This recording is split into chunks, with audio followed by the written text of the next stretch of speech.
लीला को जो प्रेम से सुनता है उसके सभी कष्ट मिट जाते हैं, सभी दुख दूर हो जाते हैं। भगवान उसके हृदय में अपना प्रेम दान देते हैं। इसी क्रम में आपको सुनाए, एक दिन क्या हुआ, ध्यान से सुनो। एक दिन एक गोपी गैया की सेवा कर रही थी गौशाला में जाके, तो साफ सफाई में लगी थी, जो गोबर होती है ना, गोबर उठाने का काम। तो एक बड़ा सा तसला लेके आई और तसला लेकर कहती है, कन्हैया थोड़ी मेरी मदद कर दे, मेरी गोबर की इस हेल को उठवावे को कन्हैया। तो कन्हैया कहते हैं, क्यों रे गोपी, कछु मिलेगो का? गोबर की हेल मतलब गोबर को क्या तसले में उठवाओगे? तो बालकृष्ण प्रभु ने कहा, गोपी देख उठवाऊंगा, लेकिन कछु मिलेगो का, क्या देगी? तो गोपी कहती है, एक हेल पर एक गोबर की टिक्की दूंगी। सॉरी, गोबर की टिक्की नहीं, माखन की लोनी। बोलो राधे राधे, राधे राधे। बालकृष्ण प्रभु ने कहा कि अगर तेरी गोपी इस गोबर की हेल को मैं उठवाऊं तो कछु मिलेगो का, कुछ देगी क्या? तो गोपी कहती है, हाँ, एक हेल पर एक माखन की लोनी दूंगी। बालकृष्ण प्रभु बड़े खुश हो गए, अरे वाह, एक माखन की लोनी खाने को मिलेगी। तो ठाकुर जी ने एक हेल उठवाई और एक गोबर की टिक्की को अपने गाल पर लगा ली, गिनने के लिए कि कितनी गोबर के तसले उठवाए उतने माखन खाने को मिलेंगे, लोनी मिलेगी। सज्जनों, गोपी ने उस गोबर को जहाँ रखना था फेंक के आई और दूसरा तसला उठाई, तो बालकृष्ण प्रभु ने दूसरी टिक्की दूसरे गाल पे लगाई, उसको भी फेंक के आई। अब तीसरा तसला उठाने के लिए किया, ठाकुर जी ने उसे उठवाया गोबर की हेल को। तो जैसे ही वो फेंकने गई तो तीसरे टिक्की की जगह उसने 4-5 गोबर की टिक्की अपने मुख पे बालकृष्ण प्रभु ने लगा। चीटिंग कर लिया, मतलब तीसरी बार उठवाया तो काउंटिंग करने के लिए तीसरी गोबर की टिक्की रखनी थी और ठाकुर जी ने 4-5 लगा ली। थोड़ा सा आनंद कर लिया, गोपी को पता न चले। तो गोपी आके बोली कि अरे कन्हैया, इतनी तो हेल, इतने तो तसले तूने उठवाया नहीं, तो इतनी ज़्यादा तेरे गाल पर गोबर की टिक्की कहाँ से आई? अभी तो तूने इतनी हेल नहीं उठवाई। तो बालकृष्ण प्रभु ने कहा, गोपी तू मुझे माखन नहीं देना चाहती, इतनी मेहनत करवा के भी झूठ बोलती है। तो फिर क्या हुआ कि गैया का जो गोमूत्र मिश्रित गोबर था, मतलब मूत्र कई बार जहाँ गौ माता गोबर करती हैं वहाँ पे मूत्र भी कर देती हैं, तो वह कैसा गीला गीला हो जाता है ना।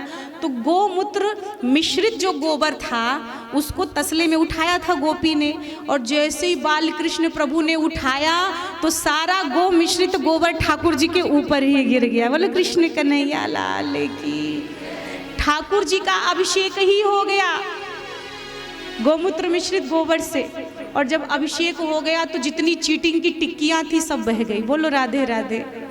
अब गोपी हंसने लगी, क्यों रे कन्हैया, अपने मन से टिक्की गाल पे लगा ली थी, तो सब बह गई, प्रमाण ही समाप्त हो गया कि कितने तुमने गोबर के हेल उठवाए, अब तो फिर से गिनती करनी पड़ेगी। तो कन्हैया बोले, ए गोपी, इतनी मेहनत करवाई, इतनी गोबर उठवाए तसले, और अब कहती है कि फिर से गिनती करनी पड़ेगी। तो थोड़ा रूठ गए, मुंह फेर लिया, अब नहीं उठवाते हम तेरी गोबर की हेल, जा यहाँ से। तब गोपी ने यही रूठा हुआ चेहरा तो देखना था कन्हैया का, अपनी गोद में बिठाया और बड़े प्रेम से पेट भर माखन खिलाया। ये लीला है भगवान का, गोपियों को सुख देने के लिए। गोपियाँ पनघट पर जब जल भरने के लिए जाती हैं, आहा, जब ये गोपियाँ पनघट पर जल भरने जाती हैं, वहाँ जल भर के मानो श्याम सुंदर की राह देखती हैं कि शायद इस मार्ग से, इस राह से कन्हैया आ जाए, शायद एक बार उनका दर्शन हो जाए, बालकृष्ण प्रभु आ जाए। कई बार सखी कहती है कि अरे सखी, पनघट पर मत जाना। क्यों? क्योंकि वहाँ पर एक जादूगर रहता है। वहाँ पर कौन रहता है? एक जादूगर रहता है, और वो जादू टोना करना जानता है। वो जिसे एक बार देख लेता है वो पागल हो जाता है। सखी, इसीलिए कहीं पनघट पर मत जाना, अकेली मत जाना। थोड़ी देर बाद हम लोग श्री गिरिराज जी का पूजन करेंगे, 56 भोग की तैयारी, और बस कुछ ही क्षणों के बाद हम लोग गिरिराज जी का पावन प्रसंग श्रवण करेंगे। आइए एक सुंदर सा भाव, उसके बाद गिरिराज पूजन के लिए आगे बढ़ेंगे। बोले बांके बिहारी लाल की।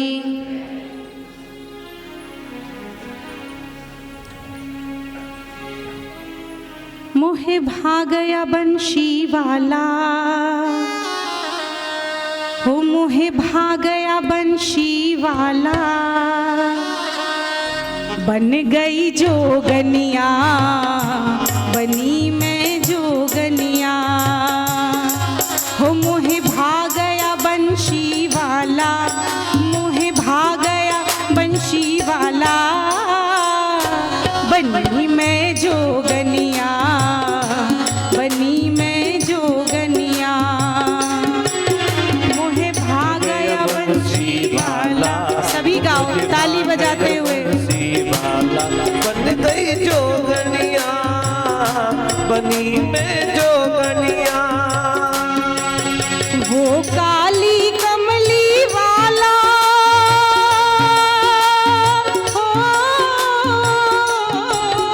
वो काली कमली वाला, बन गई जोगनिया, बनी मैं जोगनिया, बनी मैं जोगनिया।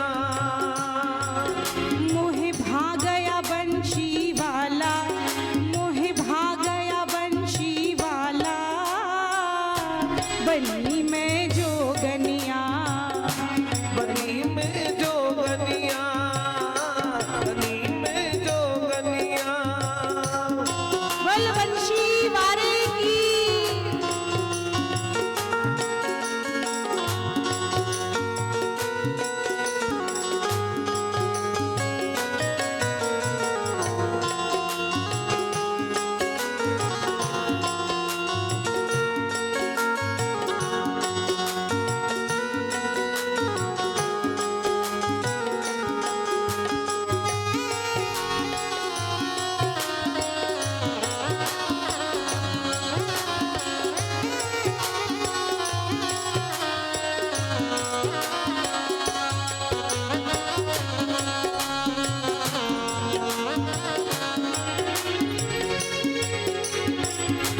मुस्काए मीठा बाकी अदाएं, मुस्काए मीठा बाकी अदाएं, मुस्काए मीठा बाकी अदाएं, मुस्काए मीठा बाकी अदाएं।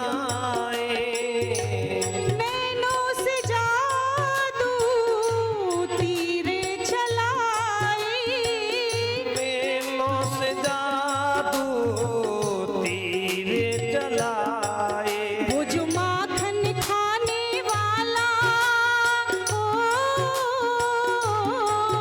वो जो माखन खाने वाला, बन गई जोगनिया, बनी मैं जोगनिया, बनी मैं जोगनिया, बनी मैं जोगनिया। हो मोहे भागया बंशी वाला, मोहे भागया बंशी वाला, बन गई जोगनिया, बन गई जोगनिया, बनी मैं जोगनिया। प्यारे की जय हो।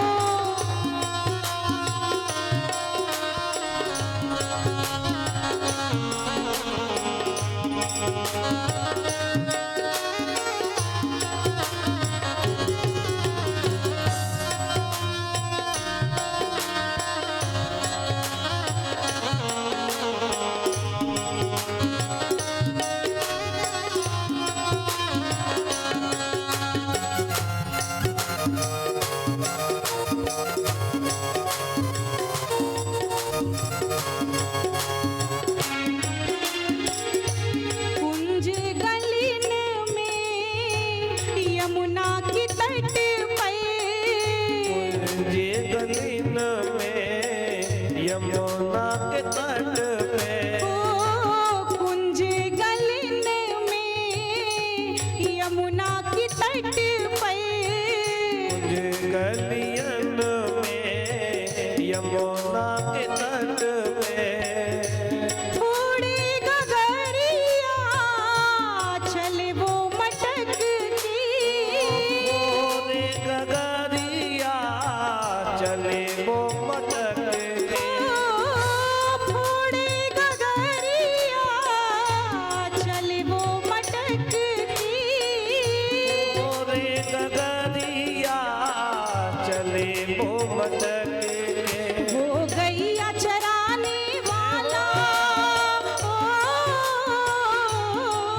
बन गई जोगनिया बनी में जोगनिया।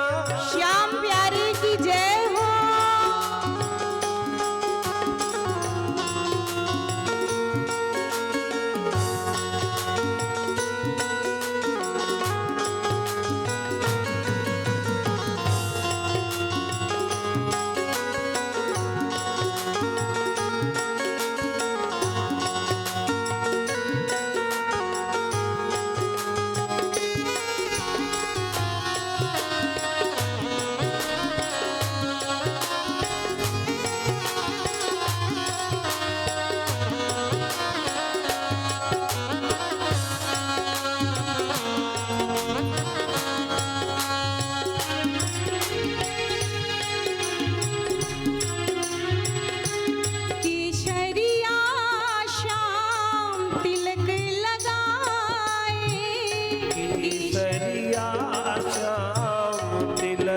लगाए शोभा मुकुट की बरनी न जाए।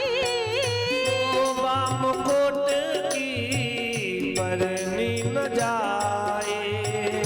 केसरिया श्याम तिलक लगाए। केसरिया श्याम तिलक लगाए।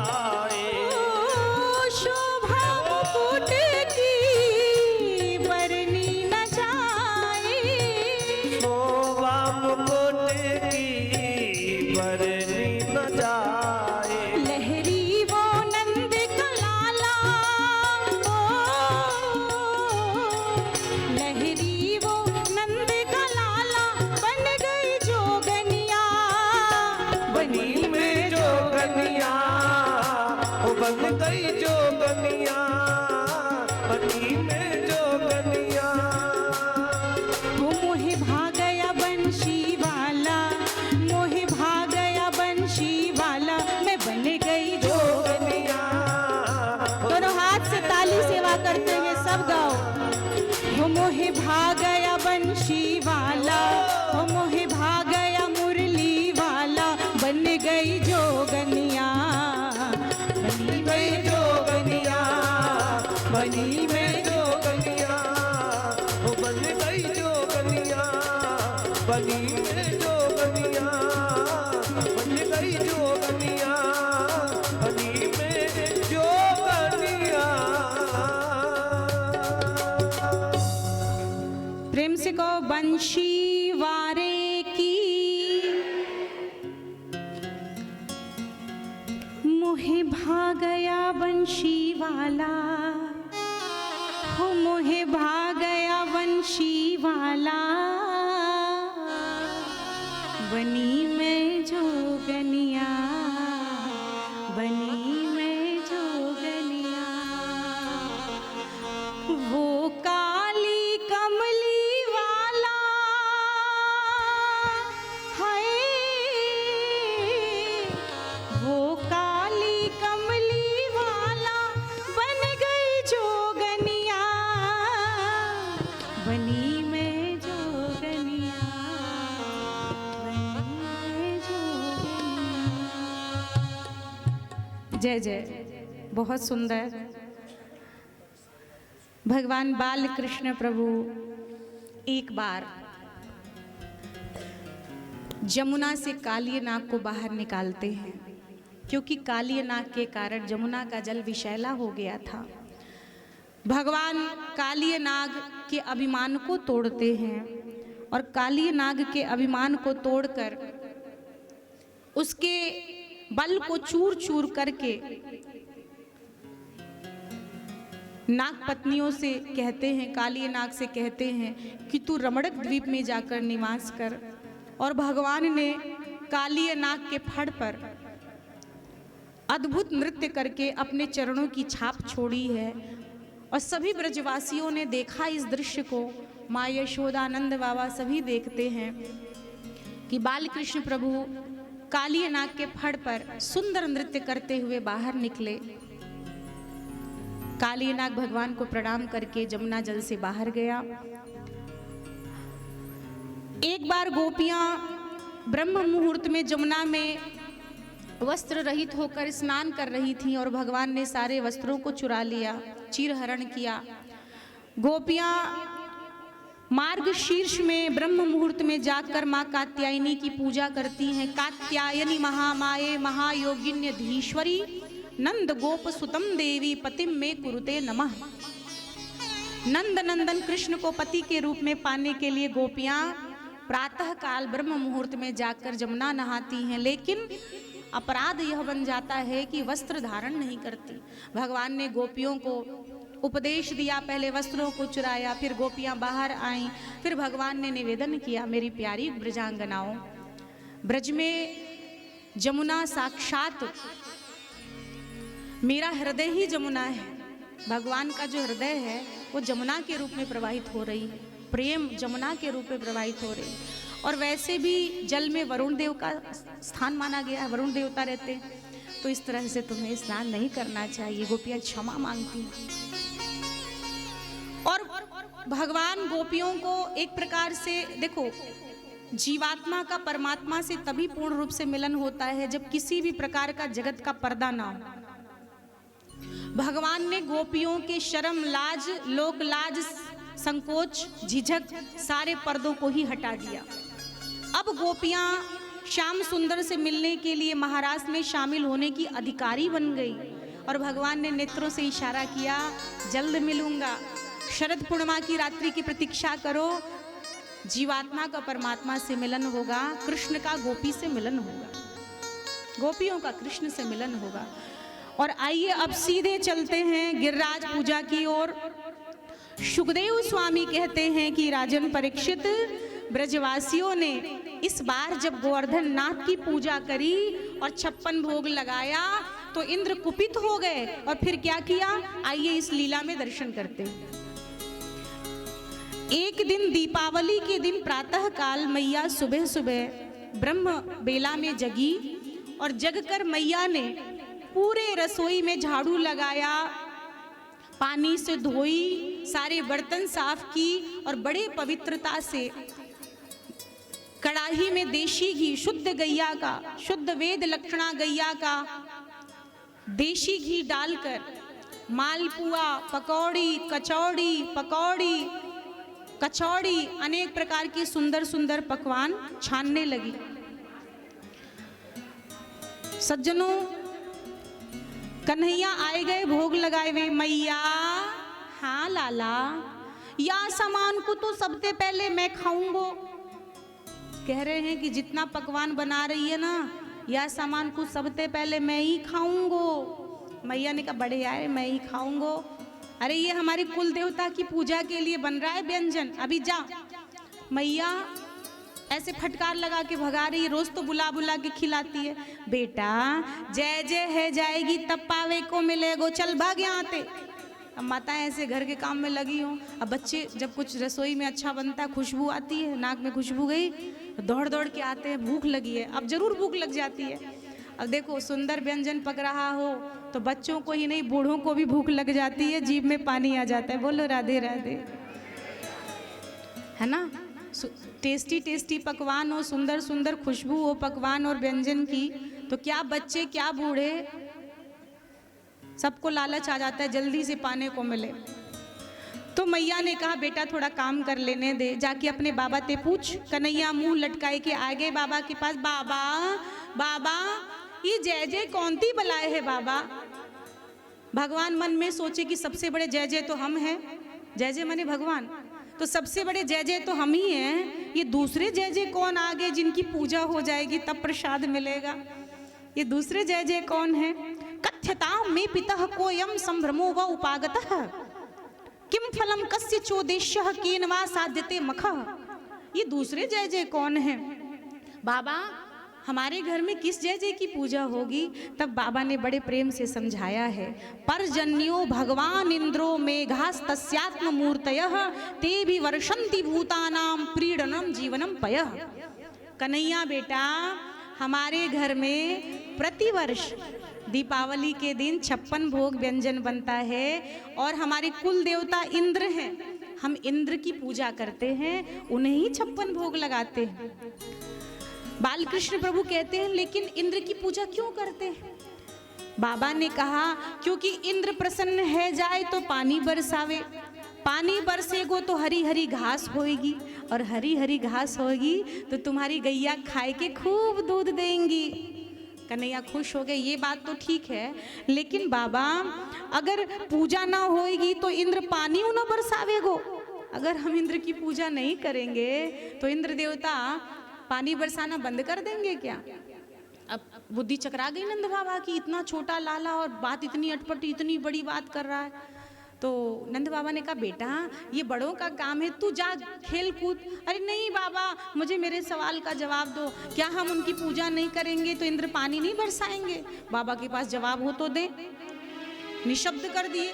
अब तक ठाकुर जी जवाब देते, मैं बताता हूँ बाबा, मेरी बात सुनो, मैंने बड़े बड़े महात्माओं का संग किया है। अच्छा बेटा और क्या सीखा? बाबा आप भी सुनो।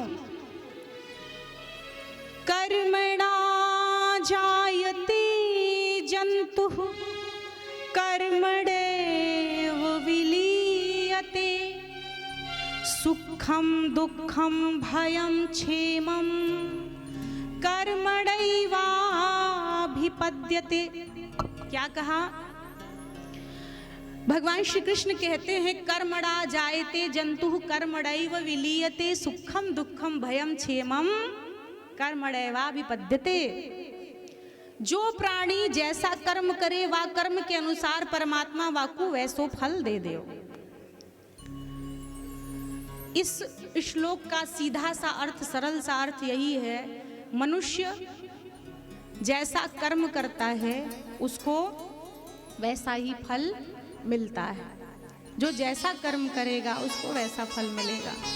और भगवान उदाहरण देकर भी समझा रहे, कहते हैं जैसे भंडारी को आप जैसी सामग्री दोगे, खीर बनानी है तो आपने खीर की सामग्री दे दी, दूध, चावल, शक्कर, केसर, ड्राई फ्रूट्स, तो वो बढ़िया खीर बना देगा, परोस देगा, लो खाओ। आप ही ने तो दिया है सामग्री। सामग्री मीन्स कर्म। आप जैसा कर्म प्रस्तुत करोगे भगवान वैसा ही बना के फल आपके सामने रख देंगे, लो खाओ। अगर आपको मालपुआ खाना है, पनीर खाना है सुंदर सुंदर, तो जो सामग्री दोगे, पनीर दे दोगे, तेल मसाला दे दोगे, तो बढ़िया हुआ मटर पनीर की सब्जी बनाएगा और कहेगा लो खा लो। ऐसे ही भगवान इस जगत में मनुष्य को कर्म करने के लिए भेजे हैं। ये शरीर ही कर्म क्षेत्र है, याद रखना। गीता में भगवान कहते हैं कि ये जो तुम्हारा शरीर है ये कर्म क्षेत्र है। जैसे खेत होता है ना, खेत में किसान बीज बोता है, जो बीज बोता है उसी की तो फसल निकलती है। सब्जियां लगाएगा तो सब्जी निकलेगी, आलू लगाएंगे आलू, मटर लगाए मटर, चावल, गेहूं जो बोएंगे वही फसल तो बड़ी होती है। आम का पेड़ लगाते हैं तो आम का पेड़ बड़ा सा हो जाता है, उस फलों से लद जाता है आम के। अमरूद लगाया तो अमरूद के फल, और अगर बबूल का लगा दिया तो कांटे। आपने लगाया क्या है? आपने फल खाने वाला वृक्ष लगाया है कि कांटे निकलने वाला वृक्ष लगाया है? यह आपके कर्म पर निर्भर करता है कि आप अपने शरीर रूपी इस क्षेत्र में शुभाशुभ किन कर्मों के बीज डालते हो। जिन शुभाशुभ कर्मों के बीज इस शरीर रूपी क्षेत्र में खेत में डालते हो, वैसी ही फसल निकलकर तैयार हो जाती है।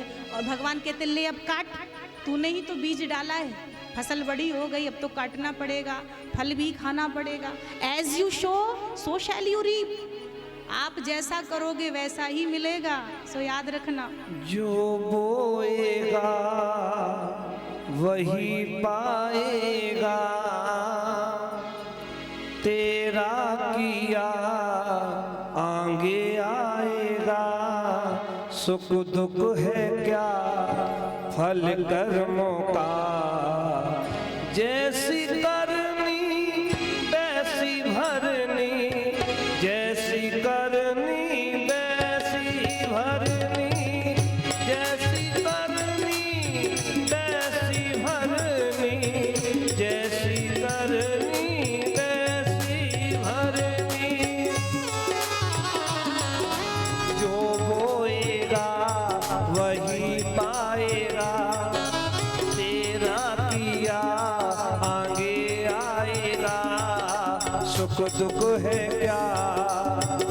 कर्मों का।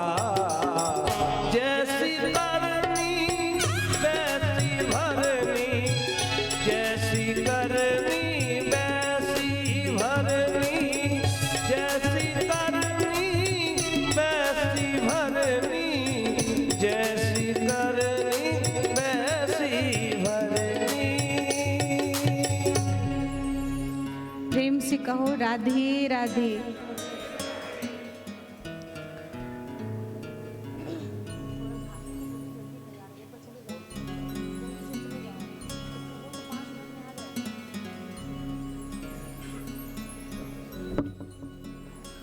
हरिशरणम। कर्मणा जायते जंतु कर्मणैव विलीयते, सुखम दुखम भयम क्षेमम कर्मणैवा विपद्यते। मनुष्य को अच्छा कर्म करना चाहिए, शुभ कर्म करना चाहिए, जिससे उसके जीवन में भगवान उसको जो फल दे वह भी सुखप्रद हो, सुखदायी हो, दुखदायी ना हो। और सुख में सुमिरन सब करें, दुख में करे न कोय। जो सुख में सुमिरन करे तो दुख काहे को होए। इसीलिए जीवन में सुख दुख जैसे भी हालात हैं, परिस्थिति, उसमें भगवान को मत भूलो। हे नाथ, जैसी आपकी इच्छा, हमेशा मन में यही भाव चलता रहे, हे प्रभु जैसी आपकी इच्छा, हे नाथ जैसी आपकी इच्छा। सज्जनों, इस प्रकार नंद बाबा कन्हैया की बातों से प्रभावित हुए और उन्होंने कहा, बेटा अगर तेरी इच्छा है तो चल, तू क्या चाहता है बोल। बाबा मैं तो चाहता हूँ इस बार मेरे गोवर्धन नाथ की पूजा हो, उनको 56 भोग लगे। अच्छा कन्हैया, का खाएगो तेरो देवता? तुम्हारा देवता क्या खाएगा? तो भगवान ऐसे बोलते, 56 भोग चाहिए खाइवे के ताई। मेरा देवता बहुत बड़ा पेट है, बहुत खाता है। अच्छा चिंता मत करो। और नंद बाबा ने सभी ब्रजवासियों से कहा कि अब की बार गोवर्धन की पूजा होएगी, सो बढ़िया बढ़िया पकवान ले आओ। और सारे ब्रजवासी पूड़ी, कचौड़ी, मंगौड़ी, रसगुल्ला, बर्फी, मिर्ती, पेड़ा, कलाकंद, तरह तरह की मिठाइयाँ, 56 भोग स्वर्ण थालों में सजा सजा कर लेकर आए। कन्हैया ये है 56 भोग। अच्छा ब्रजवासियों, गोवर्धन की तलहटी में लेकर गए बालकृष्ण प्रभु। सभी ब्रजवासी आए, नंद बाबा, माँ यशोदा, ब्रजवासी, सारा ब्रजमंडल गोवर्धन की तलहटी में एकत्रित हुआ। और सभी ब्रजवासी उतावले होकर कहते, कन्हैया कहाँ है तेरो देवता? तेरा देवता कहाँ है? वो सोचे कि किसी मंदिर में बैठा होगा, जैसे मंदिर में छोटे से भगवान को बिठाए रहते हैं। कहाँ है तेरो देवता कन्हैया? तो भगवान ने बोला, इतनो बड़ो 7 कोस के देवता नाई दिख रहे। अब पूरा गोवर्धन पर्वत दिखा दिए, इतनो बड़ो 7 कोस के दिख ना रहे। ब्रजवासियों ने कहा, बाप रे बाप, इतना बड़ा देवता। हाँ ब्रजवासियों, यही मेरे गिरिराज जी हैं, यही मेरे गोवर्धन नाथ हैं। तो हम क्या करें कन्हैया, तू ही बता। तो सज्जनों, भगवान कहते हैं, चलो ब्रजवासियों सबसे पहले स्नान कराओ। अब ब्रजवासी बेचारे लेके गए थे कलश में जल भर भर के, और कलश का जल गिरिराज जी के ऊपर गिराने लगे, स्नान कराने लगे। लेकिन 7 कोस के देवता को कलश के जल से कहाँ स्नान होने वाला। तो ब्रजवासियों का जब सारा जल समाप्त हो गया और गिरिराज जी भीगे नहीं, तो ब्रजवासी बोले, अरे कन्हैया, हमारे शालीग्राम जी तो 400 ग्राम पानी में ही डुबकी लगा लेते, 200 ग्राम जल में ही डूब जाते, और तेरे देवता की तो मूंछों गीली नहीं भाई। अरे यह तो नहाया ही नहीं, स्नान ही नहीं हुआ, अब क्या करें। भगवान ने कहा, अच्छा रुको, हम कुछ जुगाड़ करते, व्यवस्था बनाते। और भगवान ने मन ही मन गंगा जी का थोड़ा स्मरण किया। गंगा जी इस समय आप यहीं प्रकट हो जाइए। और गंगा जी का मन से ध्यान किया तो वहीं मानसी गंगा की धारा प्रकट हो गई। बोलिए मानसी गंगा की जय हो। मानसी गंगा की धारा प्रकट हुई।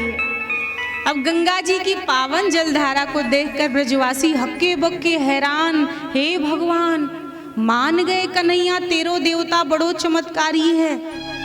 अरे तेरा गिरिराज देवता तो बहुत चमत्कारी है, गंगा जी को ही प्रकट कर दिया। हाँ ब्रजवासियों, अब चलो स्नान कराओ। और सज्जनों, हमारे गिरिराज जी को ब्रजवासियों ने स्नान करवाया। भगवान ने कहा गंधक अक्षत पुष्प से पूजन करो। अब फिर सारे पकवान को परोस दिए। 56 भोग जो स्वर्ण थालों में ब्रजवासी लेकर आए थे, उन ब्रजवासियों ने स्वर्ण थालों में पकवान को सजा सजा कर परोस दिया। जो बढ़िया सुंदर खुशबू आ रही है, ब्रजवासियों के हाथ का 56 भोग बना है और गिरिराज जी को भोग लगाया। अब देखो, पुजारी कौन है? तो कृष्ण ही पुजारी हैं।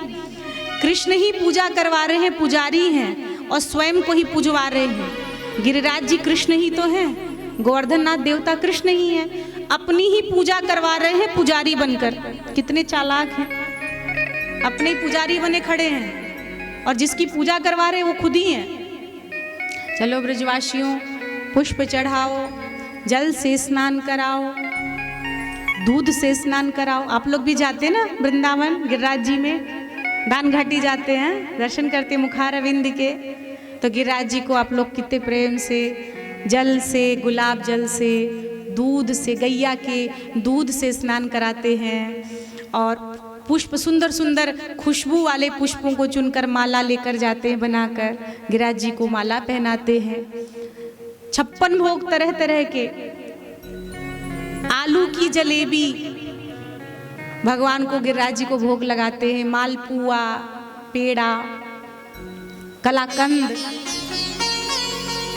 ठाकुर जी ब्रज के देखो प्रत्यक्ष देवता हैं। और ये जो गिरिराज जी का इतना सुंदर प्रसंग आप श्रवण कर रहे हो कि भगवान ने गिरिराज पर्वत उठाया, ब्रज में गिरिराज जी की महिमा को स्थापित किया, बताया ब्रजवासियों को। ये प्रकृति का संरक्षण है। भगवान ने प्रकृति का संरक्षण किया, पहाड़ों की रक्षा की, पर्वतों को बचाया। जमुना से काली नाग को बाहर लेकर गए तो जमुना के जल को प्रदूषण से बचाया। इस प्रकार भगवान पर्यावरण का संरक्षण करते हैं। सज्जनों, गोवर्धन नाथ भगवान को 56 भोग लगा है और कन्हैया बोले, ब्रजवासियों ने पर्दा लगा दिया 56 भोग लगा के।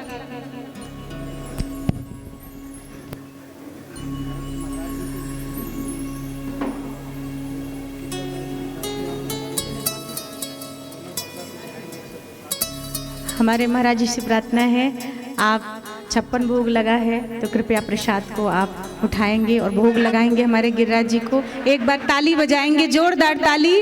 हमारे ठाकुर जी का प्राकट्य होगा। बोलो गिरिराज भगवान की, श्री गोवर्धन नाथ भगवान की।